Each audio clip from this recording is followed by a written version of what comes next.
Susan Enriquez binunyag ang hirap ng pagkabata. Namumorsyento? Mga kachika, sinong mag-aakala na ang isa sa pinakarespetadong broadcast journalist ngayon ay dating naglalako ng Banana Q?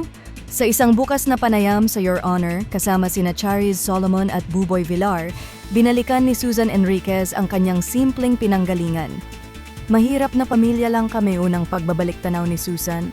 Kaya nung bata pa lang ang kumare ng bayan natin, Banana Q raw ang tira niya. At hindi lang yon, kaya nga kumare ang tawag sa kanya kasi may side hustle pa. Namumorsyento ako, kwento ni Susan. Nakitang-kita ang dedikasyon niya nung bata pa. At hindi pa roon nagtapos ang kanyang pagsisikap kasi habang lumalaki si Susan, tumutulong na siya sa karinderya ng kanilang pamilya. At mukhang hindi pa yon sapat kasi nagbebenta pa siya ng lutong ulam sa palengke mula alas 6 ng gabi hanggang alas 6 ng umaga.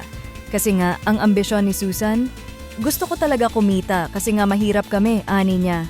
Kaya fast forward muna tayo sa flashback. Nang pumasok siya sa kolehiyo, hindi siya nagpatalo sa hirap.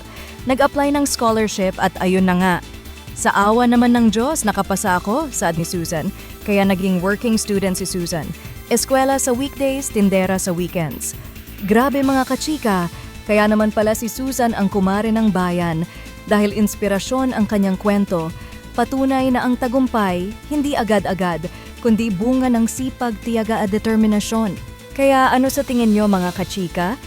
Importante nga ba talaga ang pinanggalingan sa pag-abot ng pangarap? O ipinakita ni Susan na basta gusto, kakayanin?